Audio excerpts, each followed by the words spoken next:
This week's Flashback Friday, again, we are hitting into the early 90s. I understand that such era can get quite repetitive. We all know there was a ton of products that came out during those years.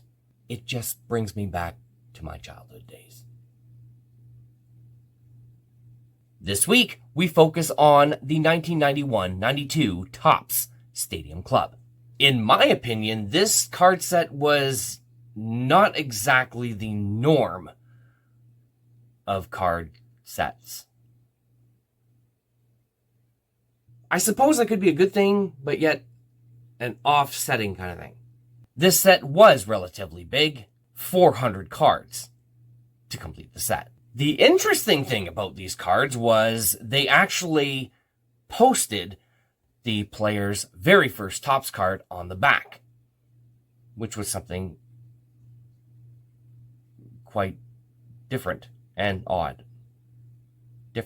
Although they also did have the stats of the players, they had this neat little segment just above the stats called the Sporting News Report. However, 25 cards had a variation which did not have this Sporting News Report on the back. So if you were a completionist and you wanted to get both variations, it wasn't terribly difficult considering there wasn't very many to really look for. Probably the biggest shock is the lack of rookies. Would you believe that this set only contained 7 rookie cards? Corey Millen, Andre Rasico, Kevin Haller, and Brian Marchment, to name a few, but that was nearly the whole roster.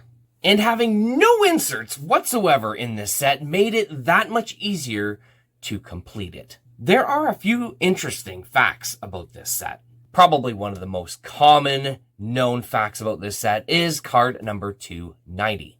It features an advertisement for Upper Deck, which of course was Topps' competitor. In the background, you could clearly tell that there is a Upper Deck advertisement on the boards.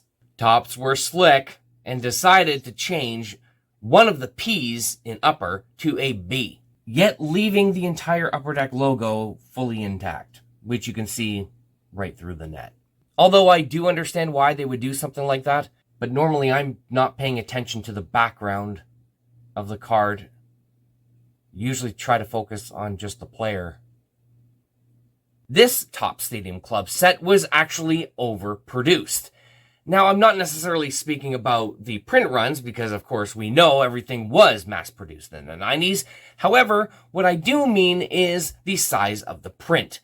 It was actually printed on a much larger scale and cut down to size. By doing such thing, they were able to achieve the borderless full bleed effect. What I think really stumps a lot of people, including myself, was the lack of rookie cards. The rookie class that year was absolutely cool with Hasek, Teemu Selanne, and that's just to name a couple. But none of them were in this set. Why? And for several cards, let's just say, for example, Sergei Fedorov. The back is showing his 1991 Topps rookie card. Hello? This set is also 1991.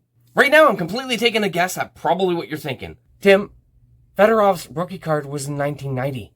Exactly! And being that these cards are from 91 and they're showcasing his rookie card as being 1991, that just confuses everyone. Not us, though. We're professionals. We know what we're talking about. Maybe not so much me. I screw up way too much, I think. Way too much. I'd never openly admit that, though.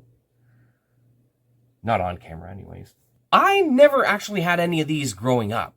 However, in early 2000s, being on my own, I was able to order 2 boxes online and pretty much completed a set. At first, I thought they were actually pretty decent cards, but they weren't anything that was really super, oh my god! Oh my god! Over the years, it kind of started to really diminish my insight on what I thought of this set. Meh. The full bleed thing, okay, that's pretty cool. The name bar and all that stuff, meh. The best way that I can describe the back would be cartoony. That's the only word that comes to mind right now. However, I did like the idea that they showcased the player's very first Topps card. With this whole Sergei Fedorov example that I just finished talking about, you really should have got your stuff together, because that whole thing just didn't make any sense. 7. What was that, the limit of rookie cards? One of the coolest rookie classes in the 90s. You decided to put 7 rookies. Back in the days when I was working on the hockey card database that I previously mentioned in a past episode at some point, there was one detail that I always wanted to add to every set, and that was the investment rating. Personally, I was never going to complete this rating because I wasn't in it for the investment. So a buddy of mine told me he would gladly do a 5-star investment rating for each set. We all understand and know that 90s stuff is not exactly very